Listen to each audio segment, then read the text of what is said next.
Friends, എല്ലാവരും സുഖമായിട്ടിരിക്കുന്നു. നമ്മുടെ ആരോഗ്യത്തിന് വളരെയധികം ഗുണം ചെയ്യുന്ന വാഴപ്പിണ്ടി കൊണ്ടുള്ള തോരനുമായിട്ടാട്ടോ ഇന്ന് വന്നിരിക്കുന്നത്. തോരന് കുലച്ച വാഴയുടെ പിണ്ടിയാണ് എടുക്കുന്നത്.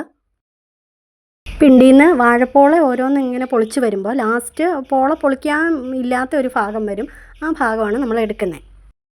മിക്കവർക്കും പിണ്ടി എടുക്കുന്ന അറിയാമായിരിക്കും. വാഴയുടെ ഏത് ഭാഗമാണ് എടുക്കേണ്ടതെന്നൊന്നും അറിയില്ലാത്തവരും ഉണ്ട്. അതുകൊണ്ടാണ് ഞാൻ വ്യക്തമായിട്ട് കാണിച്ചു തരുന്നത്. നല്ലതുപോലെ തേങ്ങയൊക്കെ ഒതുക്കി തോരൻ വെച്ചെടുത്താൽ മറ്റുള്ള കറികളൊക്കെ മാറി നിൽക്കും കേട്ടോ ഈ പിണ്ടിത്തോരൻ്റെ മുന്നിൽ. കൂട്ടുകാരെ, നിങ്ങളിത് സ്കിപ്പ് ചെയ്യാതെ കാണണേ. നമ്മളിതിന് മുമ്പും നല്ല ട്രഡീഷണൽ വീഡിയോസൊക്കെ ചെയ്തിട്ടുണ്ട്. ചേമ്പന്താൾ കൊണ്ടുള്ള കറികളും തോരനും ഒക്കെ ചെയ്തിട്ടുണ്ട്. ഒന്ന് കയറി കാണണേ. ഇത് അരിഞ്ഞെടുക്കുന്നതിലും പ്രത്യേകതയുണ്ട്. വീഡിയോയിൽ കാണുന്ന പോലെ വട്ടത്തിൽ ഇങ്ങനെ അരിഞ്ഞെടുക്കണം.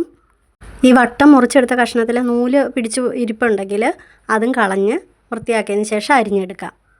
ചാനൽ സബ്സ്ക്രൈബ് ചെയ്യാതെ കാണുന്നവരുണ്ടെങ്കിൽ ഒന്ന് സബ്സ്ക്രൈബ് ചെയ്യാനും ലൈക്ക് ഷെയറും ഒക്കെ ചെയ്യാനും മറക്കല്ലേ. ഫ്രണ്ട്സ്, നിങ്ങൾക്ക് ഈ വീഡിയോ ഇഷ്ടപ്പെടുവാണെങ്കിൽ കമൻറ്റിലൂടെ അറിയിക്കാനും മറക്കല്ലേ. അപ്പോൾ വാഴപ്പിണ്ടി നമ്മൾ കുനുകുനാന്ന് അരിഞ്ഞെടുത്തിട്ടുണ്ട്. ഞാനിത് വെള്ളത്തിലേക്കാണ് അരിഞ്ഞിട്ടിരിക്കുന്നത്. ഇനി ഇതിലേക്ക് വേണ്ട അരപ്പ് തയ്യാറാക്കിയെടുക്കാം. ആവശ്യത്തിന് മഞ്ഞൾപ്പൊടി, ചുമന്നുള്ളി, ചെറിയ 2 കഷ്ണം വെളുത്തുള്ളി, ജീരകം, പച്ചമുളക്. ഞാനിവിടെ കാന്താരിയും കൂടെ എടുത്തിട്ടുണ്ട്. കാന്താരിയും കുറച്ച് പച്ചമുളകും എല്ലാം കൂടി മിക്സിയുടെ ജാറിൽ 2 കറക്കിന് ഒതുക്കിയെടുക്കാം. പിണ്ടി നമ്മളിതേ വെള്ളത്തിലിട്ട് വെച്ചിരുന്നത് 2-3 നീരിൽ കഴുകിയെടുക്കാം. ആവശ്യത്തിന് എണ്ണ ഒഴിച്ച് കൊടുത്ത് ചൂടായി വരുമ്പോൾ ഇനി ഇതേ നമ്മൾ കടുക് പൊട്ടിച്ചു. ആദ്യം അരപ്പിട്ട് കൊടുത്തു. പിന്നെ പിണ്ടി അരിഞ്ഞതിട്ട് കൊടുത്ത് ഉപ്പും ഒക്കെ ചേർത്ത് നല്ലപോലെ ഇളക്കി തട്ടിപ്പൊത്തി വെക്കണം. 3 മിനിറ്റിന് ശേഷം ആവി വരുമ്പോൾ ഒന്നും കൂടി ഇളക്കി മൂടി വയ്ക്കാം.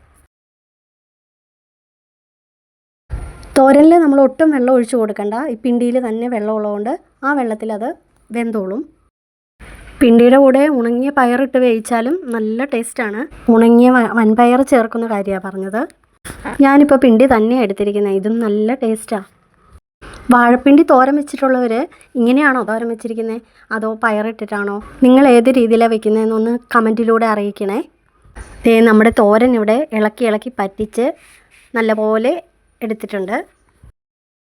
ഇത് നിങ്ങൾ ഉറപ്പായിട്ടും ട്രൈ ചെയ്യണം. എന്താണെങ്കിലും ഇഷ്ടപ്പെടും. അപ്പോൾ ഇനി അടുത്ത നല്ലൊരു വീഡിയോയുമായി പിന്നെ കാണാം.